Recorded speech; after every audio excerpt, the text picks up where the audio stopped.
29. We have gathered ONCA 1994, ONCA 1995, and ONCA 1996. You can see here that the totals for judicial branch, which will be ONCA 1995, is included here at $424,691. Can you enter that bill number?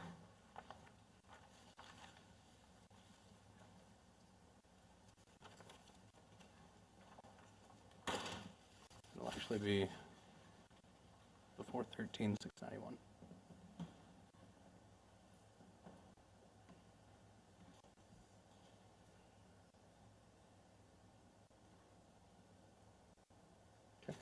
And then the amount for the Attorney General would be $1,714,434, so we're good there.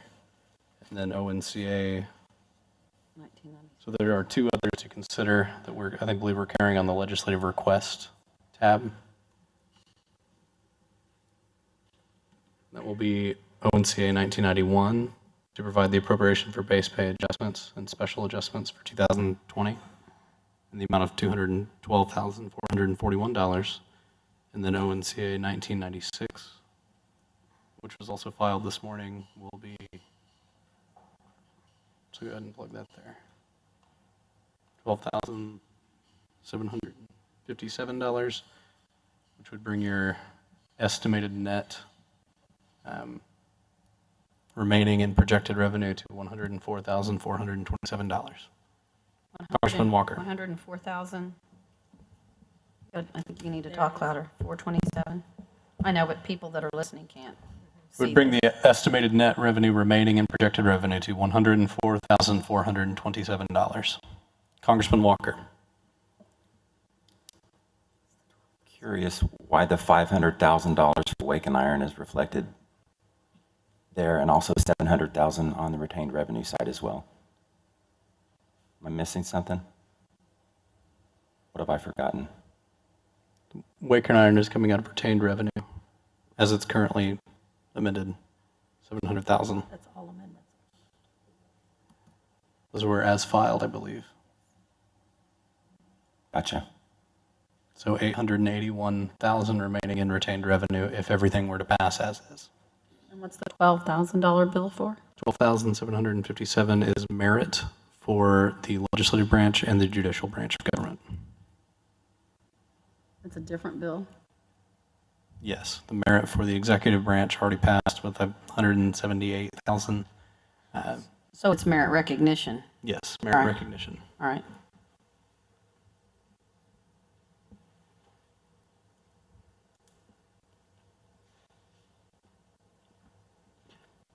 Congresswoman Whitehorn. We usually make a motion to disseminate this appropriated revenue report. Do we want to make that motion now, or put this item on the table after we finish our work today in case something different comes out, amend it, and we can pick it back up and do the motion to disseminate then? I would prefer to table this agenda item because exactly that reason. We reported out an appropriated revenue report and then worked on the bill to make amendments, which negated the appropriate revenue report by the end of the meeting that we approved it in. So I think leaving it on the table for right now is the best option, but leaving everybody aware, if everything is to pass as filed, $104,427 would be remaining in available funds to appropriate for fiscal year 2020. Congressman Walker. So since we're going to table this, I think it would be courteous to provide it to the treasurer and possibly the executive branch, since this is what we're going to be working on. Congresswoman Edwards. Well, I noticed in the minutes previous, we passed the revenue report out, and then we may have, I don't know if we changed it, but I just don't want us to forget to do that. And if you want to disseminate it, then I think we need a motion to disseminate it in its current form. Or I don't know if we do, but if they want hard copies, then I move that we disseminate hard copies to the treasurer and the director of operations. Second. There's a motion and a second. Any discussion? Seeing no discussion, all those in favor, please signify by saying yes. Yes. Any opposed? Seeing none, motion is approved.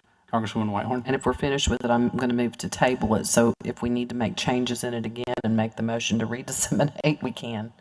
Because I think once we do our work here, if we make amendments, those amounts are going to change. And I want to put the most up-to-date numbers out. Does it have to be tabled? Can it just sit on the table, or does it need a motion to table? All right. Move to table agenda item number 5. Second. There's a motion to table agenda item number 5. There is a second. Any discussion? Congresswoman Edwards? I just have a curiosity. Have we compared the amount that remains in the general treasury, the 104,000, to the amounts that we've had remaining in years past at this stage? Has anybody done that work? Budget analyst?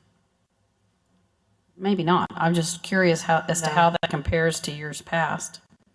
I don't believe that analysis has been done. All right. Any other discussion on the motion?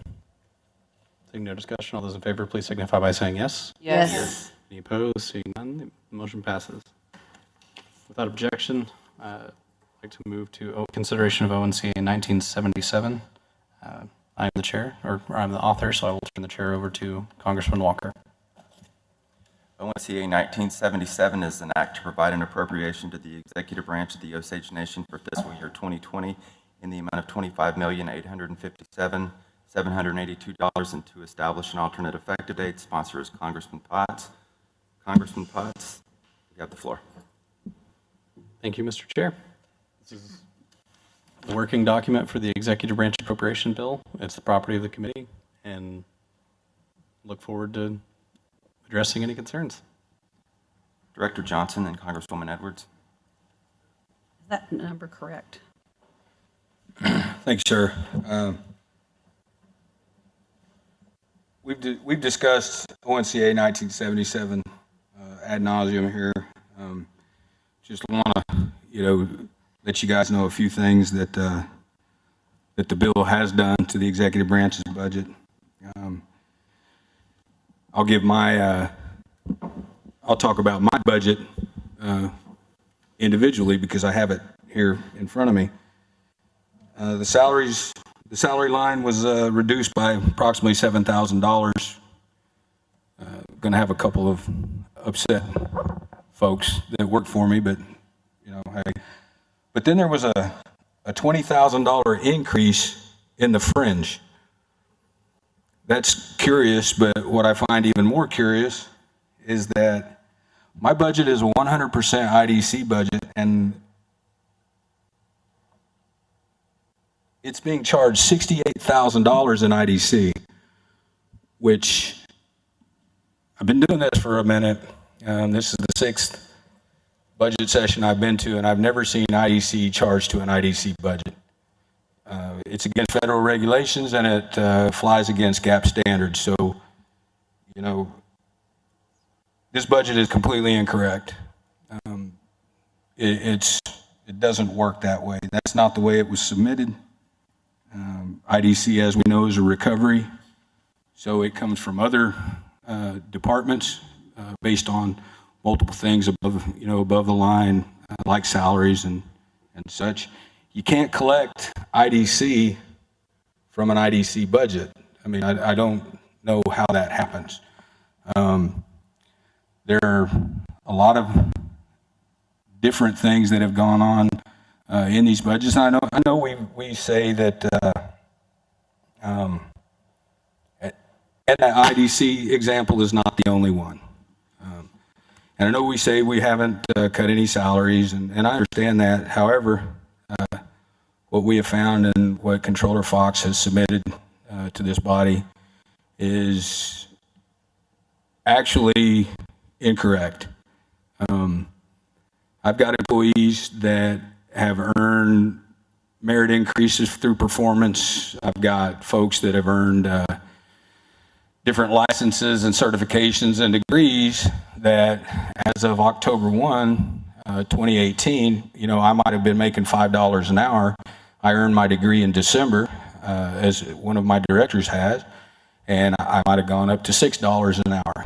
Well, on October 1st, 2019, it's going back to $5 an hour. So that's a cut in the salary.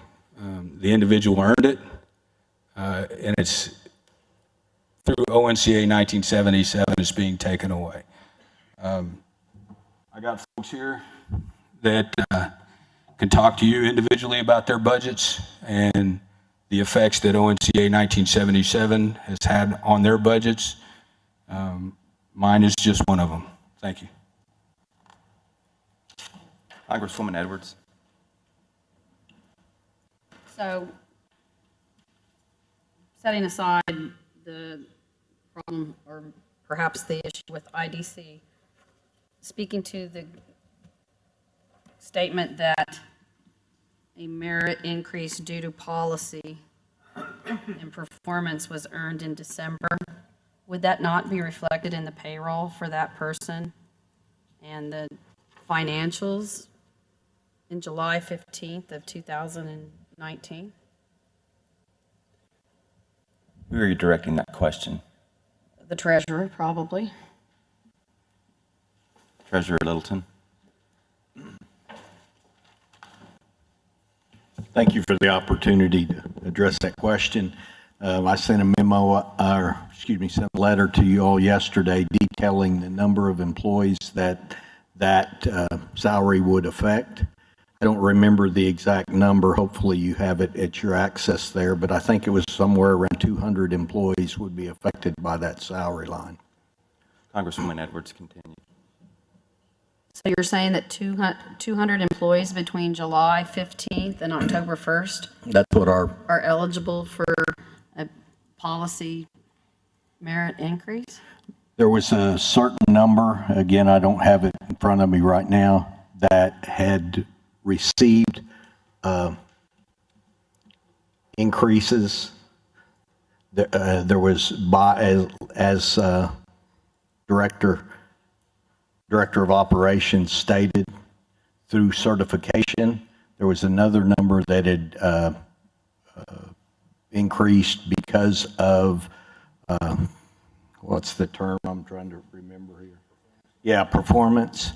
And then there are some individuals that are scheduled to receive bonuses before the end of the year. And I don't remember exactly that number, but 200 and something. Continue. Okay, let me make sure I understand. So a merit increase, a merit financial recognition is on the anniversary date of the employee's employment. Mm-hmm. A merit base pay increase would be on the anniversary of the employee's employment. Okay. How many employees between July 15th and October 1st are scheduled to have a review and/or merit increase? You're saying it's those hundreds of numbers? Did you not get a copy of that? If you didn't, I'll be glad to get one to you. I saw it, but I didn't understand it because I wasn't sure how 200, well, first you said people would lose things they already received. And I don't see how that would happen if they've already received it. If they received it since July? Since your July 15th date? Yes, okay. Yes. So you're saying there's 200, almost half the employees that are due to get an increase either by merit recognition or base pay increase. Their starting dates between July 15th and October 1st? That's what our research showed us. I see a lot of hands up. Congressman Potts has been working on an amendment, it looks like, so I'm going to recognize Congressman Potts at this time. Thank you, Mr. Chair. We received the communication from Treasurer Littleton today at 12:06. I understand Director Johnson's comments, and I have an amendment to offer. Section 64, these don't have page numbers just yet because the inclusion of these budgets was an amendment. So doing the best I can here. Section 64, IDC accounting. Section 69, IDC grants. Section 66, IDC communications. Section 67, IDC compliance. Section 68, IDC emergency management. Section 70, IDC human resources. Section 71, IDC information technology. Section 73, IDC Office of Strategic Planning. in Section 74 IDC operations, strike indirect cost amount in line items and adjust totals accordingly. Second. We have a motion and a second. Is there any discussion? Congressman Potts. Thank you, Mr. Chair. I believe this directly answers the raised question by the treasurer and removes the IDC funds that are being recovered from the IDC budgets. So this is the fix to all 9 of the 11 budgets that are included in ONC 1977 that utilize IDC funds. Congresswoman Stabler. And do you have a total? I don't. Congressman Potts. Thank you, Mr. Chair. It actually wouldn't have any impact on the bottom line of the bill because those are IDC recoveries. They're already appropriated through 1977. So any of those recoveries that would have been appropriated aren't going to be diminished because you're not backing that money out of the other sections of 1977. So there's no bottom line impact. It's strictly cleanup. Okay. Congresswoman Whitehorn. I'd like to, if we can, stay on the discussion of the treasurer's letter from yesterday, because I think that's key to starting to make this right and understand it, because I'm having a hard time. It's a very, let me read that paragraph. It says general. Congresswoman Whitehorn, I'm sorry. What? We haven't voted on the motion. Oh, excuse me. That's fine. Is there any more discussion regarding the motion? Seeing none, all those in favor say yes. Yes. Yes. Any opposed say no. Okay, the motion passes. And I think it would be appropriate if we could we continue to disseminate hard copies to the treasurer and Director Johnson as we propose amendments or make amendments. Thank you. Continue, Congresswoman Whitehorn, I'm sorry. Yes, I'd like to go ahead and explore out this letter because it's good information, and I just want to read this one paragraph. It says, general information concerning employee wages would be that if the committee substitute is adopted in the present form as we understand it, 91 employees would lose previously awarded performance increases, 54 employees would lose previously awarded certification increases, and 26 additional employees would not be awarded new performance increases, for a total of 271 employees impacted by this legislation. Okay, that's really general information.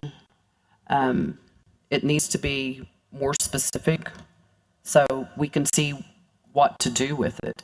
We don't have the specificities of that.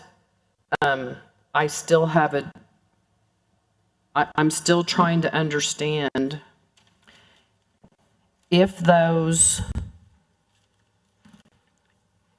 let me call them by their correct name. Performance increase, awarded certifications, and new performance increases. If those weren't currently carried in a budget that we're looking at on the financials in everywhere that it's affected, in my mind, those dollars are already in that department or program's budget to carry that budget through the end of the fiscal year. So I'm trying to understand how this amendment would affect those 3 categories in a FY19 budget.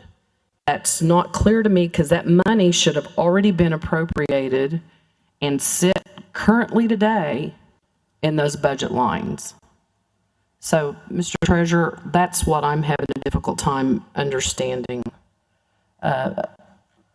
with your communication to us. Can you respond to that if that's okay with Chairman Walker?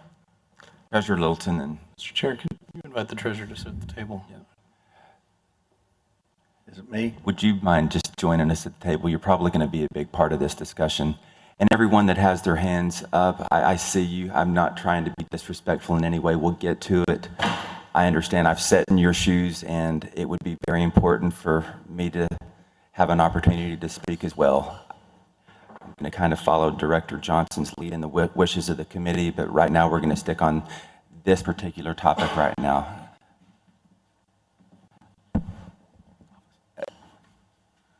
Treasurer Littleton, Director Johnson is chomping at the bit to answer this question, but it was directed by Congresswoman Whitehorn. Congresswoman Whitehorn, do you mind? Who would you like to hear from? I believe that Treasurer Littleton, by law, is in charge of knowing how the money sits in the budget. That's his responsibility. If there's any additional information that he might need Mr. Johnson to tell him about how the programs operate, I'm willing to hear that. But to me, if these have been awarded for FY19, are they not currently sitting in the wages and salary line? Treasurer Littleton. The substitute legislation that I saw did not include all those increases in salary that had already happened since that date. Can I go back? Continue, yes. So if they were in the budget in FY19 to be paid out, Are you saying in the appropriation? no, I'm talking about in the budget. If the dollars were there in FY19's appropriation to award it in FY19, then that total carries into 20. So I'm trying to understand why it's not included there if we did a freeze frame of that day, how everybody was currently being compensated, that was considered in FY19,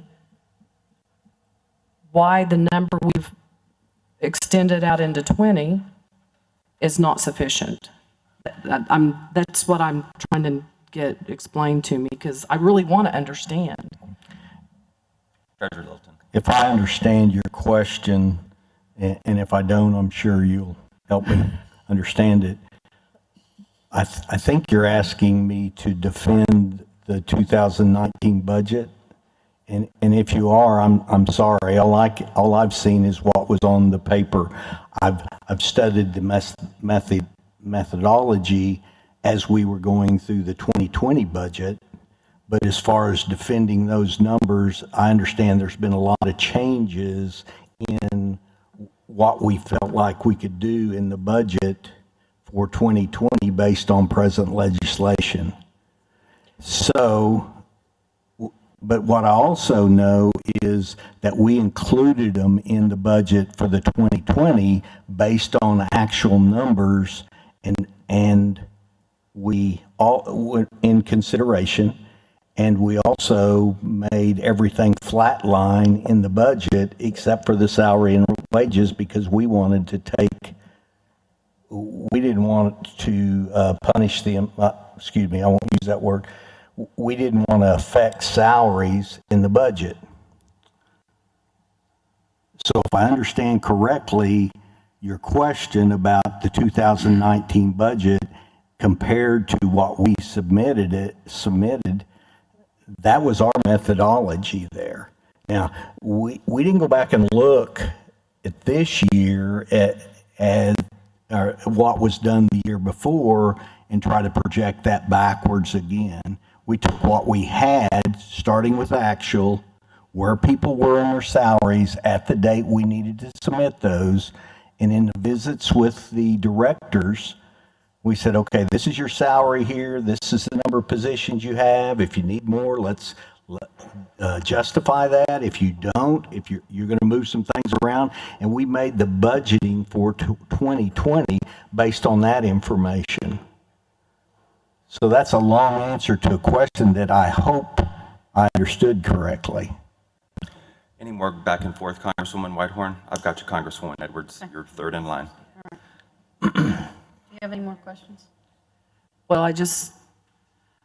if we could look at a revenue and expenditure statement that we went back to in July and specifically just look at a budget of what we've done, then maybe that would give me clarity, but I think what I heard the treasurer tell me is they didn't even consider, or there wasn't consideration given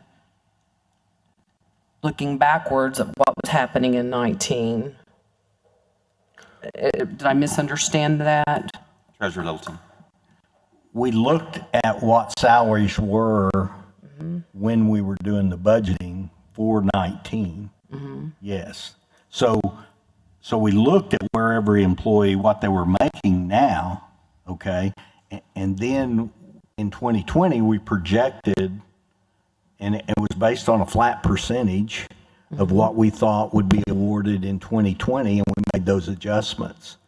But we didn't, as far as I know now, Controller Fox led these budgeting meetings, and I think she did a tremendous job. But as far as going back and trying to rebuild and justify 2019, in the meetings I was in, we didn't go back and say, hey, we over budgeted or under budgeted or didn't calculate those positions correctly. One more thing, and then Okay, one more thing. I wasn't looking for a justification of your 19 budget at all. What I was looking at it as is that is what was appropriated to spend in the wages and salary line for 19. So that's the benchmark that I understand, and I'm pretty certain that's the benchmark that we use going back to July. It seems like everything would be inclusive of what they were currently awarded and what they currently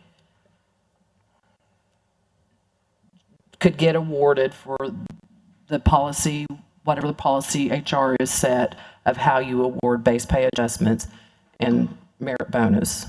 So in my mind, where everybody is currently setting right now today, as you sit here, should be covered October 1, with the exception of new positions requested and any future base pay adjustments that would be in that budget, the budgets that were submitted and requested. And if I'm not viewing that correctly, I really want to be corrected on that. That would also include those that were set for a performance bonus or educational incentive bonus between July 31st and the end of the year too, right? It would be inclusive of that. If it wasn't appropriated, then these employees can't receive them. So everything should have been there in 19, and then when we step into October 1, everything should still be the same. I mean, that's my review and my intention of what we've done here. So I need specific direction where that isn't so. Because I want to fix it. If it's wrong, I want to fix it with my $100,000 that's left on the bottom line here. So that's just my intention as one committee member. Thank you. Director Johnson and Congressman Potts, then Congresswoman Edwards. Mr. Chair, I'd like to defer my time to Controller Fox if I can. Controller Fox. You're welcome to join us at the table.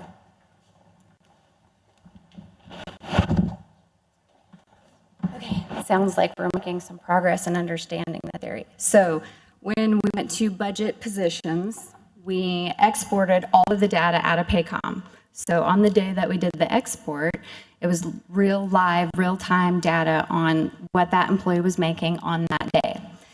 Then we have to take into consideration, well, when we pulled that data, it was not September, so from that month all the way to September, we have to project, could this employee potentially get an increase? And what's the increase that they could potentially get? So every employee that had not been reviewed at that point in time was automatically budgeted for a small increase to be able to ensure that on 10/1 they would be making what we believe that they would actually be making. Then in addition, I don't think you guys can have known what everyone was making based on the financials, because you don't know what positions are open.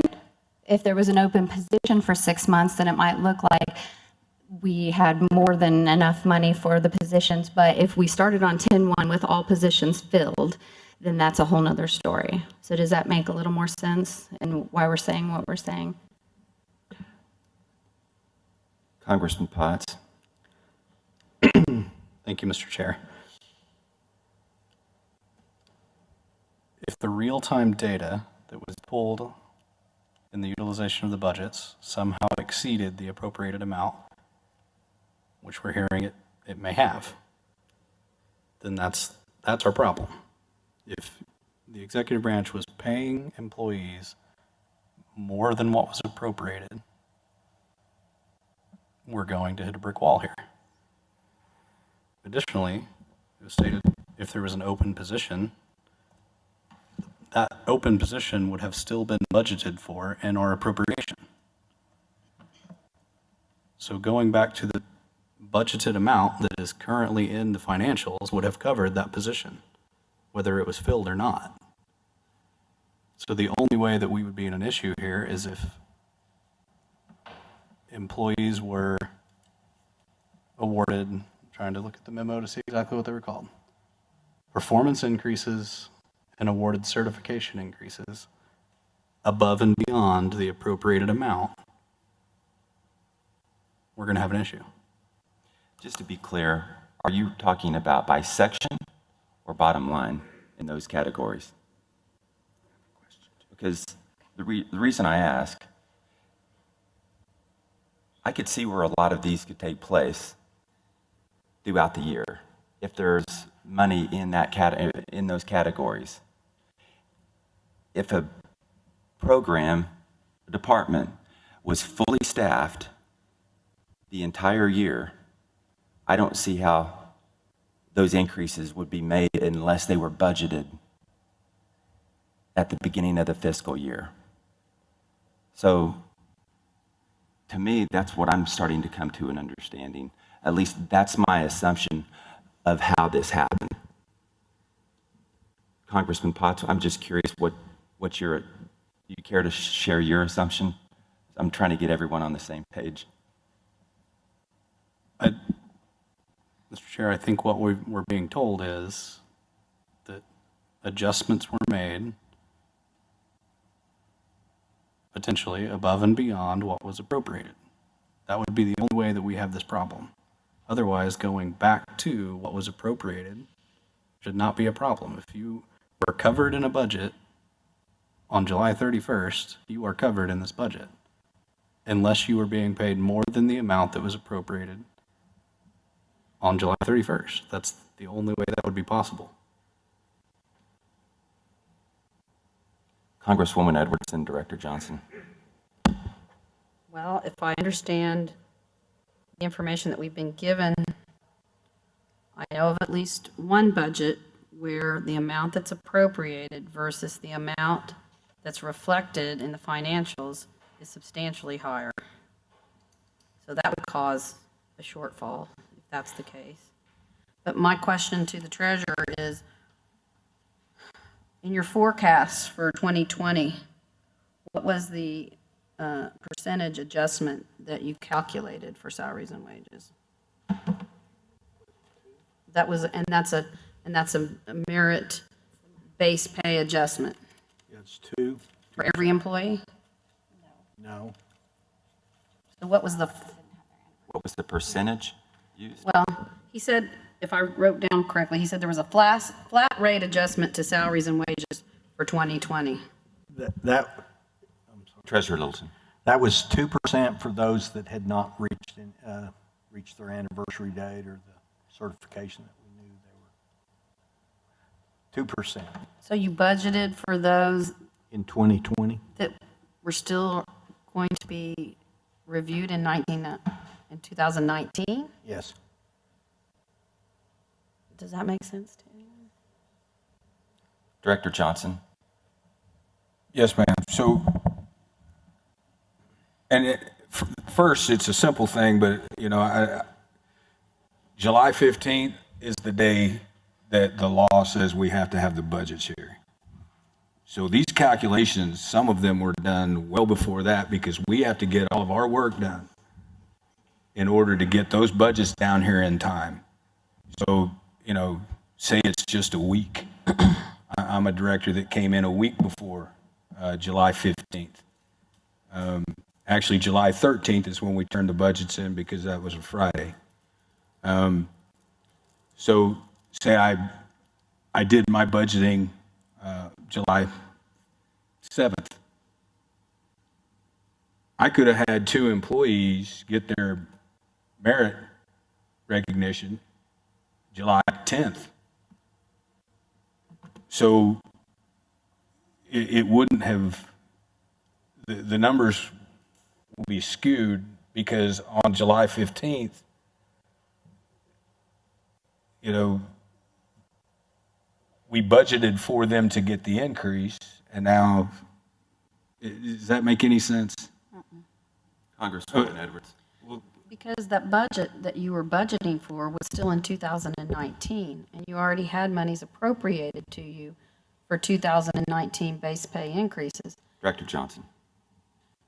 Okay, maybe this makes sense then. So I get my bonus on July 17th, and you go back to July 15th.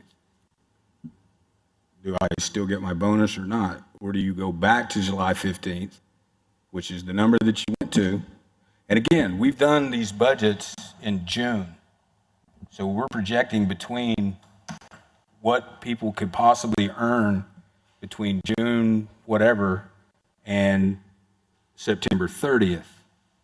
If you go back to July 15th, I may not have earned it yet, but wait a minute, it's not July 15th. We've done these budgets all the way back until May, June, July 1st. So those folks are going to lose their increase. Additionally,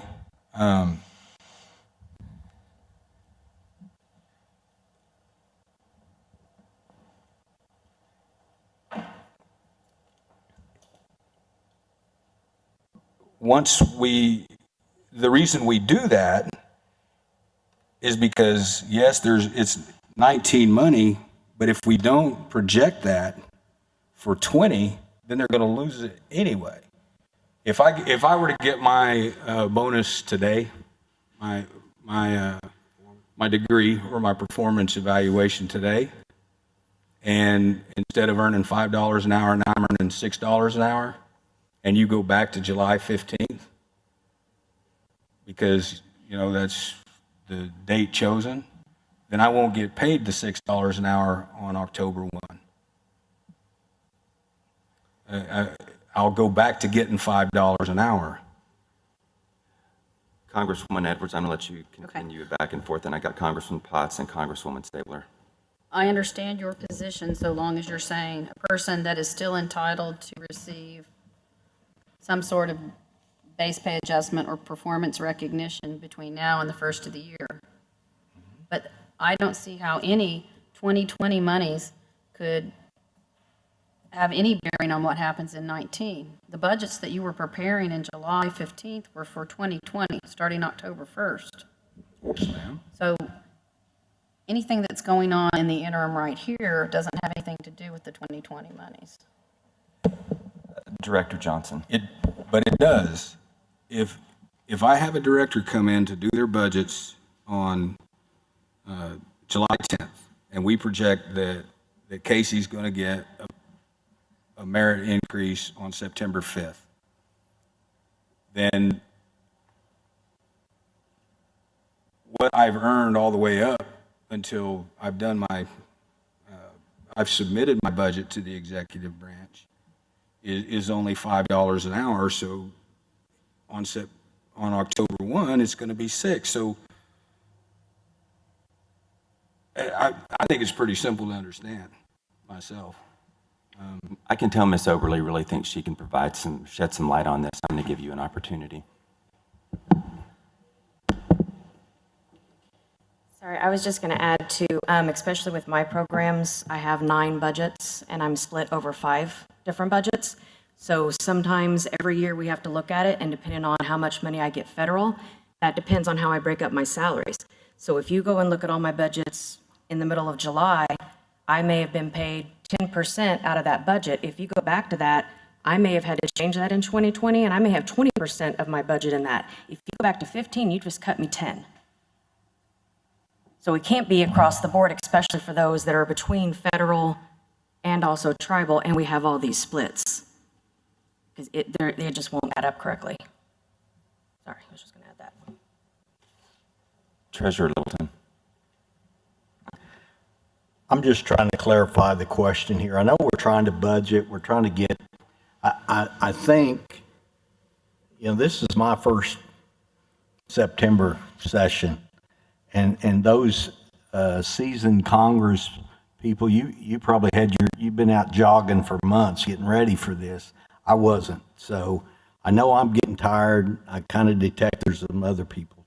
So I guess I want to clarify the question here. And if I could, is the question whether or not FY 2019 was budgeted correctly, therefore throwing off what was budgeted for FY 2020? Or is the question that you're trying to ask is there needs to be some cuts made, and because of decisions that appear to be made here, employees may not get increases that they've earned? Congressman Potts. Pardon me? Congresswoman Stabler.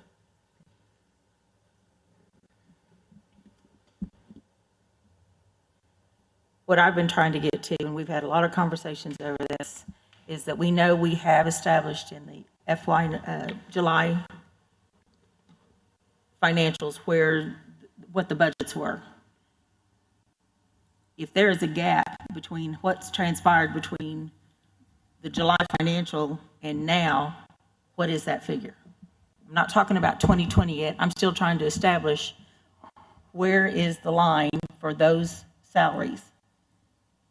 I'm not talking about bonuses. We keep throwing bonuses. Bonuses are a one-time. Merit is your increase. Base pay increase. Yes. And so that's what we're looking for. Do we have that? The dollar amount. I think the dollar amount, and yeah, the dollar amount.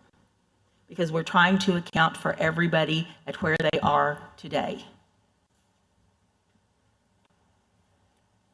Congresswoman Edwards. And correct me if I'm wrong, but the reason we didn't use we were told that the FY19 appropriation, if we would have held the salaries and wages to that FY19 appropriation, that wouldn't be an accurate reflection of what the salary and wages were in July, because changes had been made.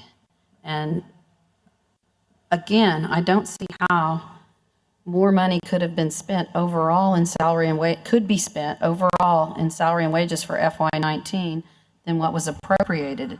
And it was up to each branch of government when they got a number for base pay increases and when they got a number for merit bonus recognition to figure out how you were going to spend that money going forward, because everybody wasn't getting it at the same time. So you had to say, what's an equitable treatment here? And, the policy of providing increases for education and certificates. I'm still confused about this letter, because one of the things it says is employees would not be awarded new performance increases.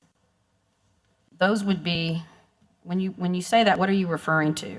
26 additional employees would not be awarded new performance increases. Is that for 19 or 20? That's for FY19. So there are 26 employees who have not been reviewed yet and could be making a higher wage on 10/1. So I think maybe another thing that might help clarify the confusion, clear things up, is the fact that we budget for increases outside of each individual budget. So what's going to happen in FY21 when the legislation 1991 has the budgeted amount for wages, but all the employees get a base pay increase, and then we have a new amount, FY21, that they are now making? we'll be in the same position we're in right now with the confusion.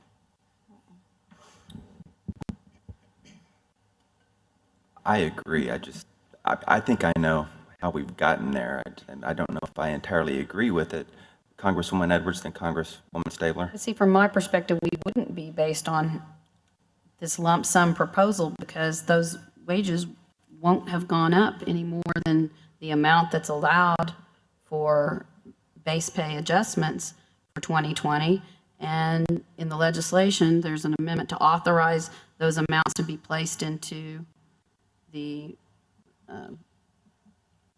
budgets of the individuals that deserve and are awarded those programs. Going back, however, I'm also concerned about the notion that somehow the present numbers for salaries and wages are not public information, and yet the proposed wages are public information. So that's confusing to me, too. Controller Fox. So in my mind, the reason that it's not public information is because that would kind of tell you how that specific employee performed. And that, I think, it should be private information based on HR policy. Treasurer Littleton. Again, the best benchmark for me is to look what was done in the past. Has individual employee salaries been public information for the Osage Nation in the past? These budgets are public information. Individual salaries. But what we submitted to you does not have employee names, it has positions. We never want names. So, Never, ever want names. okay, did I not ask that correctly? Because I guess that's what I was referring to, the names. But we did provide you the information of the individual positions and the amounts that we were projecting. It was in the support documentation that was submitted originally. The current level? Yes, ma'am. Congresswoman Stabler, did you have your hand up? I did. I kind of hate to leave points to go to another point, so, but I want, and maybe I'm backing up too far. In your scenario, about your raise from $5 to $6 that we talked about a while ago, Yes, ma'am. where did your $1 come from? We'll call it I got a degree. Okay, but no, where did it come from in your budget? How did you receive that increase in your budget? Controller Fox. It would either come from the budget, like you guys are working on the 1991 legislation, or it would come from open positions, unfilled positions, vacant positions, in another budget, in your own budget, across the nation.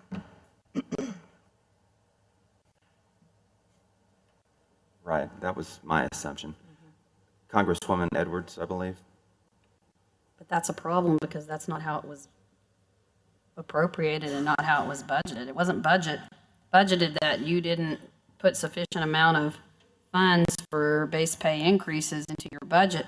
So look at an open or unfilled position and utilize that, because then next year you come back and say, well, now we need that open and unfilled position again. And some of that money's not there anymore. Controller Fox. We've never budgeted for the next fiscal year's increases based on the fact that there's legislation that says they have to be funded in a standalone budget. So we would be double budgeting for increases if we budgeted for it in the individual budgets. 2 years ago, we budgeted this way. Double budgeting? Would you just not explain that, that. please? Treasurer Littleton. I'm sorry, I was going to try to be funny, and I'm not good at it. I have another question. Congresswoman Edwards. So one of the comments was that the federal and tribal amounts may have split and changed. And my recollection in the past was that it was, I know this, that it was the policy of the treasurer that if there was insufficient federal funds to fund a position at the rate that it was funded, that you wanted to fund it at, then it wouldn't be funded like that. So now there's Is that a change in policy?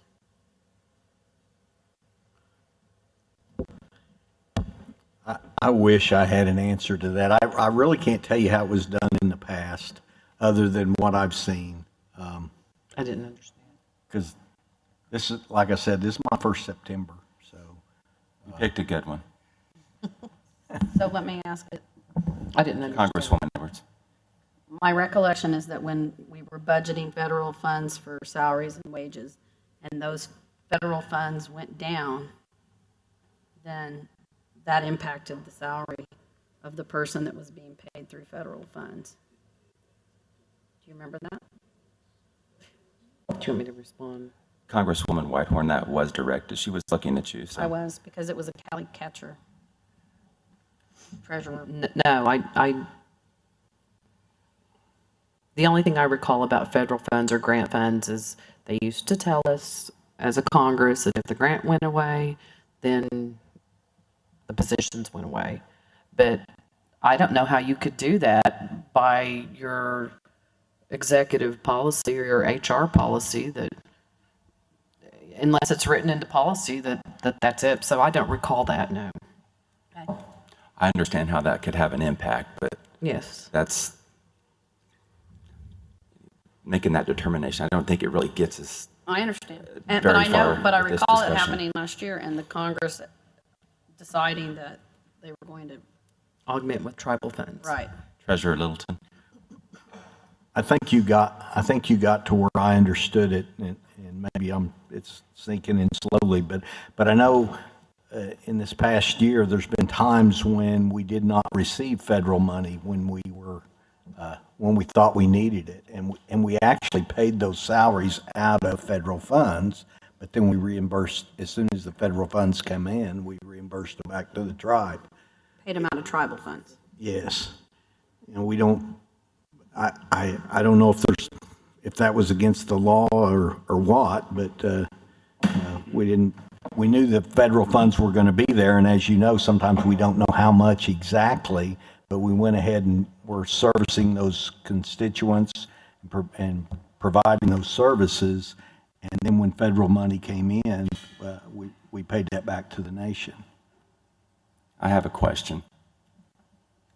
So this is directed to the executive branch or controller or the treasurer. So do you guys anticipate salary and wage increases to take place this upcoming fiscal year that weren't budgeted? Controller Fox. So there's an HR policy that tells the employees how they can earn an increase. And the way I see it, 1991 is where that's budgeted. Does that make sense? It does, but I don't know if that was the intent of the legislation.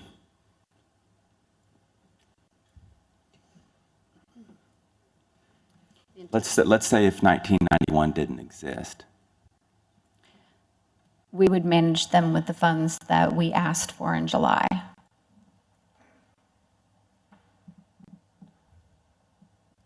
What if you don't get the funds that you asked for in July? You get the funds that are within this committee substitute. Well, I can't for sure answer that, but it would mean layoffs or reduction in pay, or both. Just along those lines, Treasurer. In conversations with members at this table, from what I understood, and I asked the question directly because of the law that affects the moving in and out of salaries. I asked the question, what happens if we need more money there? And I was told that at that point, we would come back to Congress and propose an amendment to the budget and request those dollars. And then at that point, we can blame you if we're not giving them. Understood. Congresswoman Edwards. All $103,000 of it.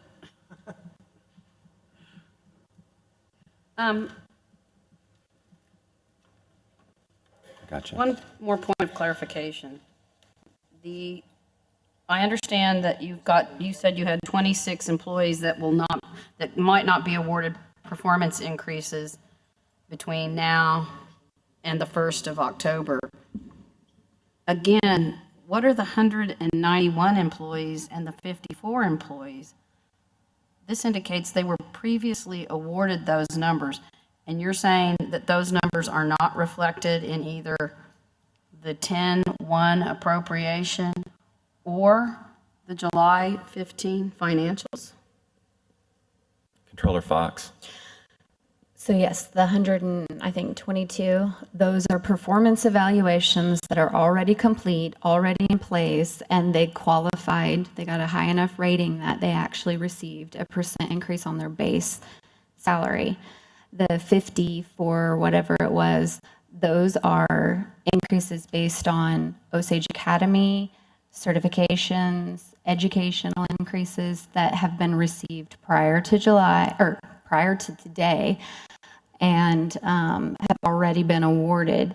And like I've already stated, those were budgeted outside the program-specific budgets and have been maintained and not caused us to go over wages as a branch as a whole.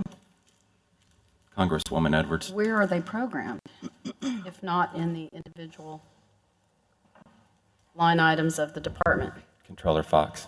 The program number is 102, What is that? merit, And how much is in it? all of it. Is that a number? Do you have a number associated with all of it?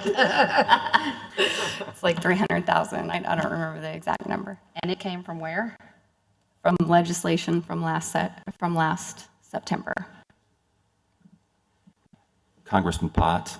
So to date, none of those monies have been utilized. They have been utilized. Then how is there the balance of all of it? A budget modification hasn't been done. We won't do it until the very end of the year to save extra work and be as efficient as possible. So that's why the numbers of employees set to receive an increase of some sort is not proportional with the remainder of the year. So I just saw something. If we would have had the time and the staff to stop each month and do a budget modification, it could have shown that, well, each budget went up every time somebody got an increase, and that merit budget would have gone down each time. So that's something we could have done. But then once 1957 came along, we can't change the budget for wages and fringe. So there's also that effect as well. But does that kind of bring the picture around a little bit more? That was tactful on you guys' part. Probably may have considered doing something similar. I'm not sure. Congresswoman Whitehorn.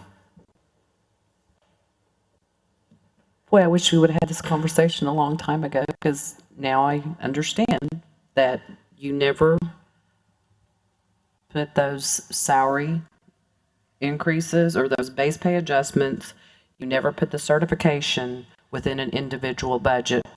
Let me finish, which it just in my mind, when we appropriated it, that would have been the practice. But I don't get to execute money I appropriate. So, and the law did not stipulate that it was pushed that way on a monthly basis. So, or allow for that. So I understand now these numbers better. So numbers that I'm looking at out of this report, that is for an entire fiscal year then. We're not just looking at July to August. We're looking at the entire fiscal year of certifications and base pay adjustments. Are you talking about the head count Yes. number? Yes. Okay, that would have been helpful to let us know that we're looking, because to us it was a quandary. We were looking at July 15th because I think when we passed that legislation, our intent was for those to be incorporated into those departmental budgets. And we didn't know that you didn't exercise or execute it in that way. Controller Fox and Congresswoman Edwards. I have been very vocal that we are not exercising that budget in that way. I have every single opportunity that I get, I say that this does not work for us.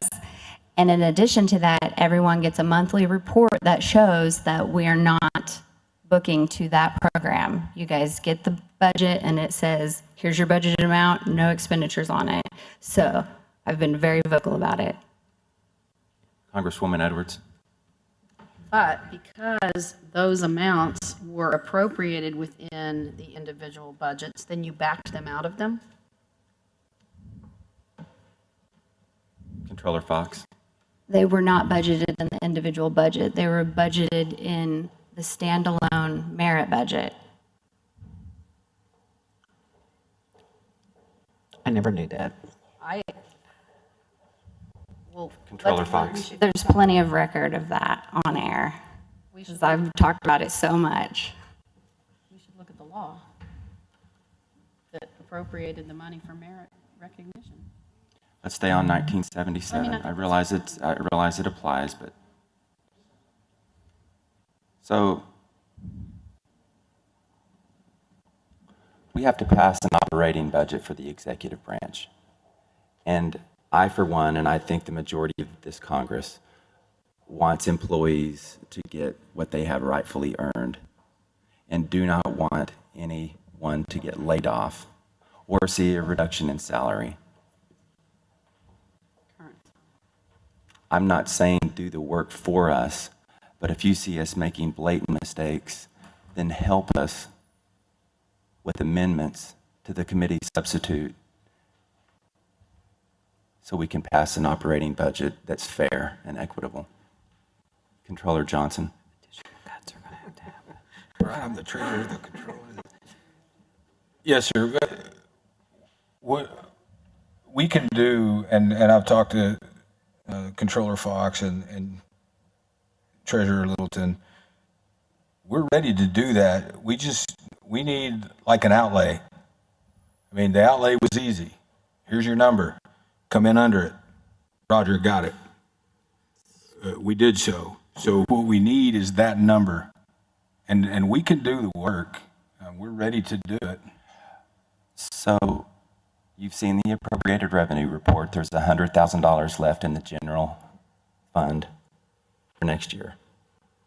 So if there are cuts that can be made other than salaries, and there are certain things that you guys would say we would be okay with this being cut, that being cut, I recommend that you at least make the suggestion, because we're going to get to the point, if we're playing, I'm not going to go there, but we're going to get to the point where we don't have a choice other than to pass ONCA 1977 as a committee substitute, and the nation's going to have to live with it. Congresswoman Whitehorn? Well, we've already passed the merit performance monies out for 2020.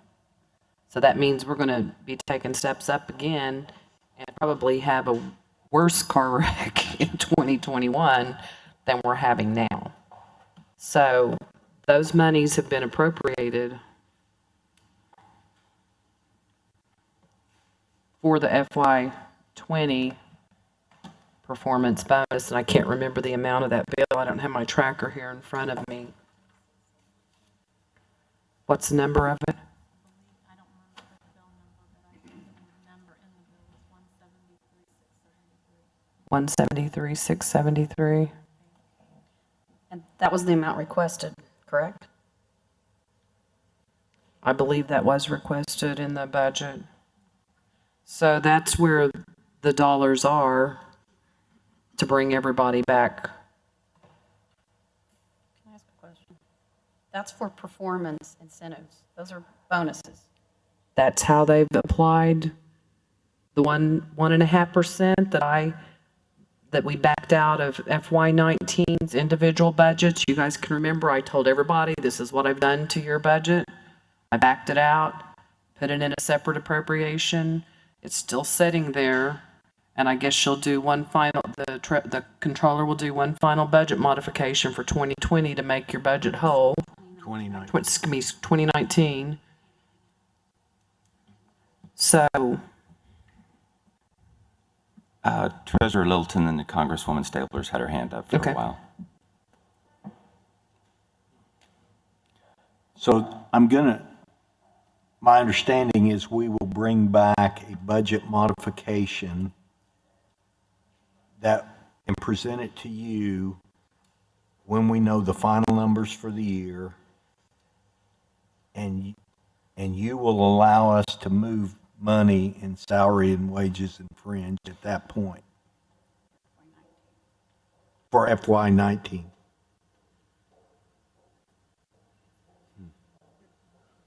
From the merit into the individual budgets. Do you anticipate wiping the merit bill clean?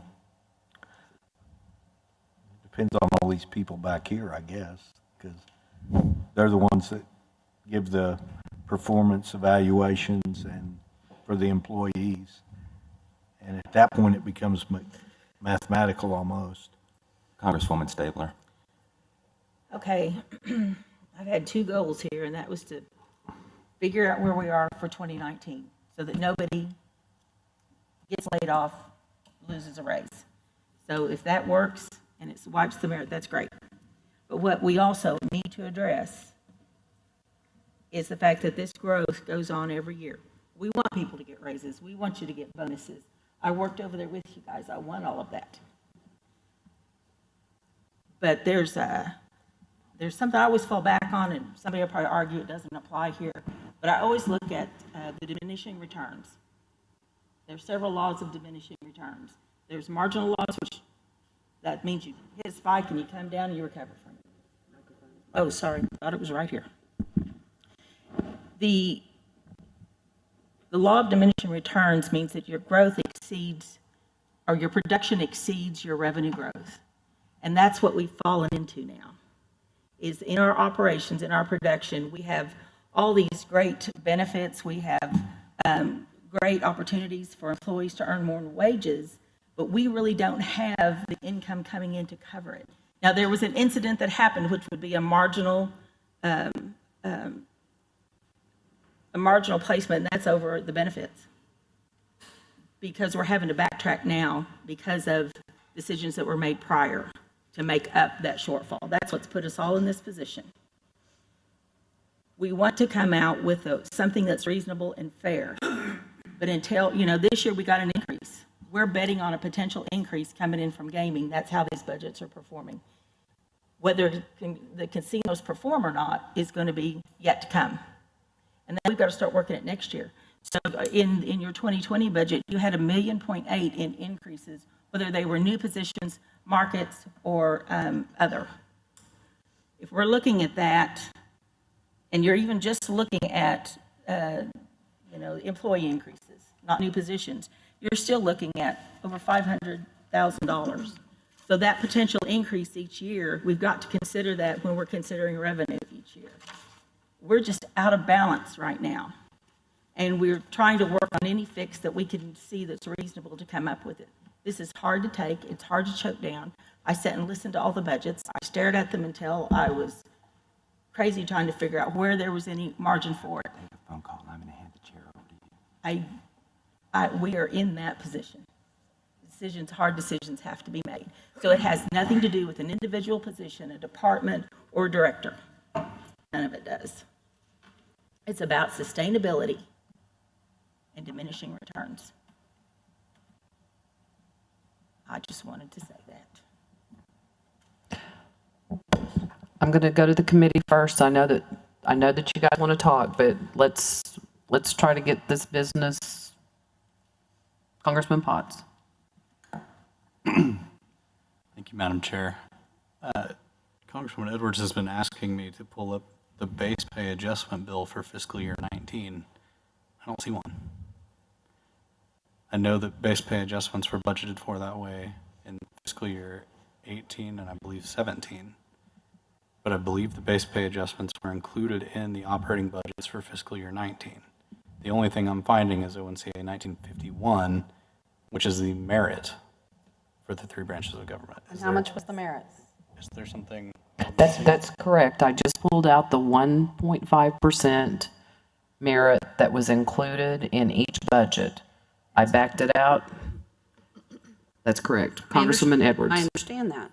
So my point is, if the merit base pay increases were already within the salary and wage line items, then there's a prohibition against shifting them out. I don't know that you necessarily shifted them out of salaries and wages. You put them in another number? Or is this number, the 102, is that the financial recognition? Is that the bonus or base pay increases? And if so, why did they get taken out of the 1848 and budgets and put into a separate number? Congresswoman Edwards, is that a question to someone in particular? Treasurer? Treasurer Can Littleton. defer to the comptroller. Ms. Fox. Well, I don't write any of the legislation, and I don't have almost any of it memorized. We function on a day-to-day basis, and we make financial analyses constantly, and we absolutely check and double-check every time a financial transaction comes through, especially wages and fringe, and we have never exceeded what was appropriated, and in all honesty, that's the bottom line. Okay, That's not an answer to my question. wait a minute. Would you please pull up the bill that you were referencing? Would you restate your question, excuse me, The problem. Congressman Potts? Thank you, Madam Chair. I so badly wish that we were wrong on that and that the solution that was just identified here was the answer that we're looking for. So before we go back down that trail, I wanted to clarify what we're looking at. So what I'm seeing is no appropriation for base pay adjustments for fiscal year 19 because those base pay adjustments remained in the operating budgets, That's true. which would be the case that if we go back to what was appropriated as of July 2019, if there were base pay adjustments awarded within fiscal year 19 or presumably awarded within fiscal year 19, they would be in the appropriated amount for that department or program.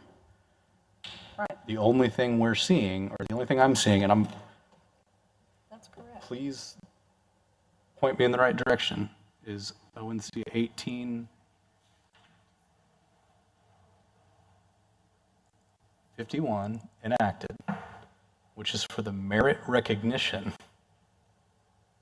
portion of compensation. Which was budgeted in each individual department and program at 1.5% for FY19. So what we would be up against is just the merit bonuses. I can still see that issue, but we've already taken care of it. It's $178,000 this year. That's already been appropriated. The issue would be if those base pay adjustments have occurred throughout the fiscal year, which we're hearing they have. If those base pay adjustments pulled from ONC 1851, it's not, I mean, I think that'd be a good thing if it happened that way, but that's not how this body intended it or enacted legislation for it to follow. So the problem is the base pay adjustments were not budgeted separately for fiscal year 19. That's what we're up against right now. So can I ask my question again? Congresswoman Edwards, and then If the base Ms. pay Fox. adjustments were contained within 1848 and the other two branch budgets, they were already contained within the salaries and wages. They would have been able to be awarded within the salaries and wage line item because they were already in there. So were they pulled out and put in another account or category? Okay. Ms. Fox, would you Okay. like to answer that. I'm going back more years now. So FY 18, there were 2 legislations. If there was an accident and there wasn't one done for FY 19, we went with the consistency of it's been appropriated in a separate bill, and we did not budget for it in FY 19. Regardless, the HR policy is still in place that says you are permitted these increases based on these qualifications. And regardless, we did not budget based off of our FY 19 budget. We based off of what is this employee going to be making on 10/1/19. Forget about 19. What are they going to be making when the year starts? That's the only thing that matters. And then what new positions do we absolutely have to have? And that's all we budget for. So this year, again, there's 2 legislations. One's for merit, one's for base pay increases. And then we did not budget in the individual budgets for any increases. None. Just what is the employee going to be making on 10/1/19? And I think that's the bottom line. And Let me I get can clear. absolutely, For FY 20, you did not budget for any base pay increases. correct. I thought you said 19. 20, I want to get clear, we're talking Either, what you, since I've been here, we've never budgeted in an individual program for an increase. They've always been budgeted externally in a separate legislation. so why is there an increase of, what's the number, Ms. Congresswoman Stabler? You've crunched numbers, is it 1.8? It's 1.2. So there's a difference in that line in the appropriation request. So if that's not an increase, how did it get bigger? There's 19 new positions. There's a market adjustment. There's 122 performance evaluations, 55 merit increases, and 26 employees that still have not been reviewed yet. Contained within the budget request. And then there's the potential for, well, last year, the federal budget only needed this amount. This year, this is specifically what they've agreed to have in the next fiscal year. Congresswoman Edwards. So you paid base pay increases even though those monies were not budgeted and appropriated for base pay increases in FY 19. Ms. Fox. Absolutely. The HR policy is still in place. We have ample funds to be able to do so, and we took care of our employees as best we could. Congresswoman Edwards. Well, you don't have ample funds to do so if you are taking them out of positions that Congress appropriated for that weren't filled, and you're now telling us that we need to give you additional funds, appropriate additional funds for all these base pay increases that are happening pursuant to a policy that Congress didn't appropriate for an entire year ago. And this is the first news I have of this, I have to tell you. I call for a recess. You can. Not the chair. So moved. Have a motion to recess Second. and a second discussion. Congressman Potts. Thank you, Mr. Chair. I think we need to continue to work on this. I mean, I know we're going to be working on it until 7 o'clock this evening, but I'm not working on it, I just need to have a comfort break.